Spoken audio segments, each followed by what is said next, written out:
Si vous permettez, on va rester toujours en Côte d'Ivoire. Les relations avec ce pays sont exécrables et avec le langage direct et franc du soldat et du révolutionnaire que vous êtes, vous avez eu à dire que les raisons de cette colère, vous n'êtes pas contre le peuple ivoirien, mais contre les dirigeants qui donnent le gîte et le couvert aux déstabilisateurs du Burkina Faso. Alors, à quand et dans quelles conditions peut-on avoir un dégel et un ambassadeur, un échange d'ambassadeurs entre les deux pays?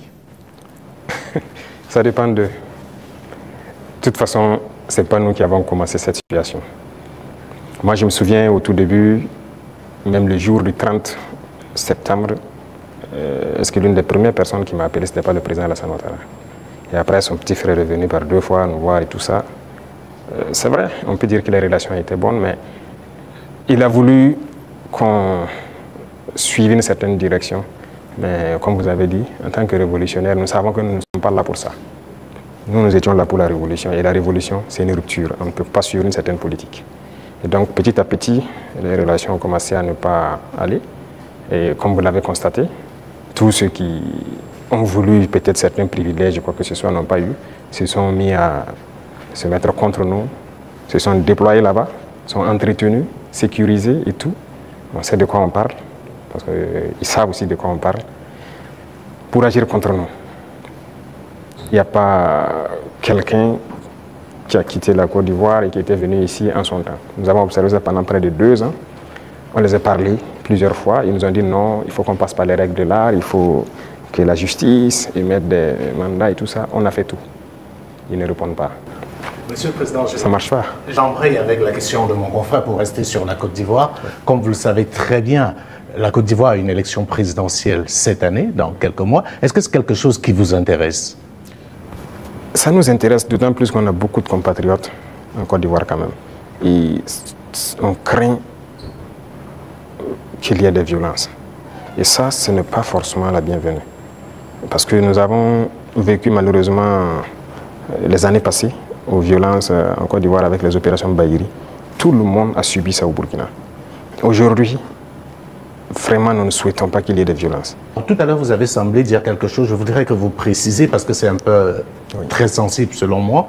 Est-ce que vous semblez nous dire qu'aujourd'hui, la Côte d'Ivoire servirait de base arrière à une organisation visant à déstabiliser le Burkina Faso?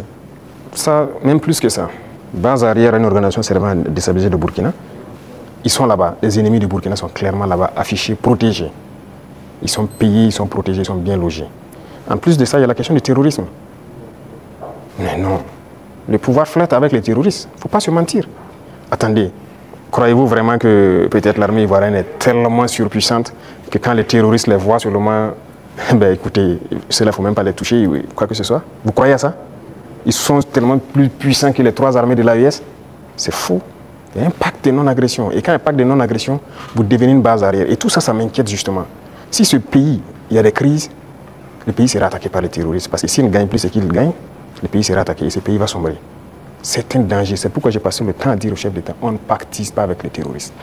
Voilà.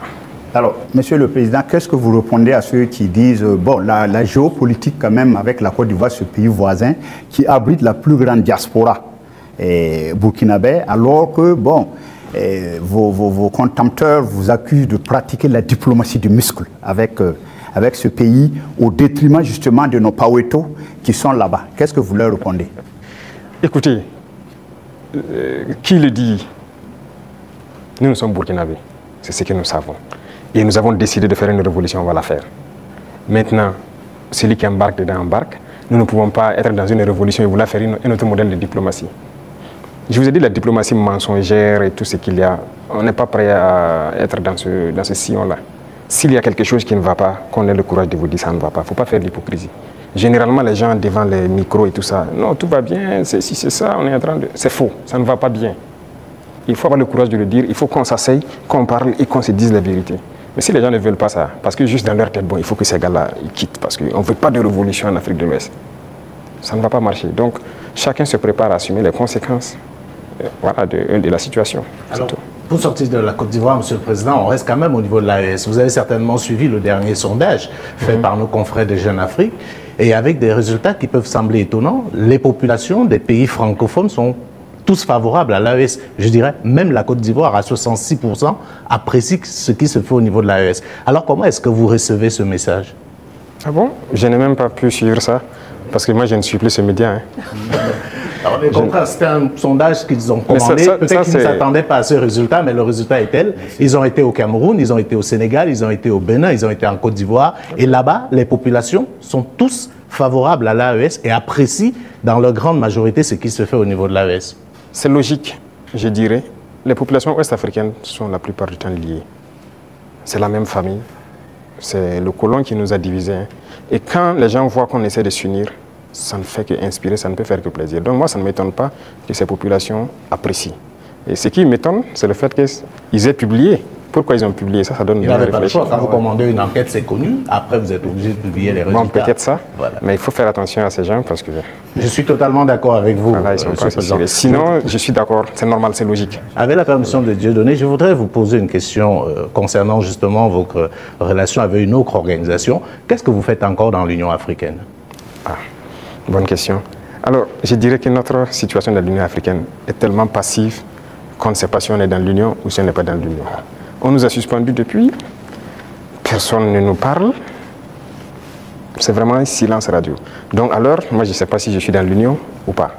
Mais est-ce qu'il ne faudrait pas marquer le coup en posant aussi un acte historique, comme cela a été le cas avec la CEDEAO, en claquant la porte à une institution qui visiblement ne sert pas à grand chose? J'ai eu à discuter avec un diplomate de cette organisation et après nous avons vu qu'ils ont nommé un médiateur, le président burundais, qui devrait même venir ici la semaine passée, je pense, mais après il y a eu question d'agenda avec nous. Et on l'attend, on veut l'écouter d'abord, parce que nous-mêmes nous voulons savoir pourquoi ils se comportent comme ça. Parce qu'on ne peut pas prendre une décision sans savoir leur motivation. Pourquoi ils ont décidé de nous exclure? Pourquoi ils se comportent comme ça avec nous? Si on a leur motivation, là si on quitte, on pourra expliquer à nos peuples, voilà ce qu'ils ont dit, voilà les raisons. Et donc, on décide de quitter. C'est la même chose que la CEDEAO. On a quitté, mais si on nous demande pourquoi on a quitté, on peut vous expliquer.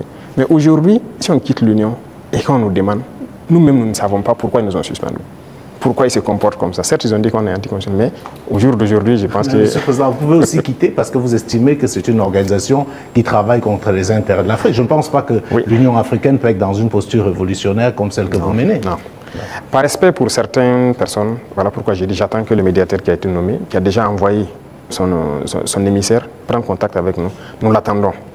C'est par respect vraiment pour ce président. Nous l'attendons qu'il vienne, qu'on discute, qu'il nous dise ce qu'il y a et nous lui dirons les conclusions de nos débats. Monsieur le Président, on va aller au bord de la mer Noire, en Russie. Alors, la science a l'art de ces instruments.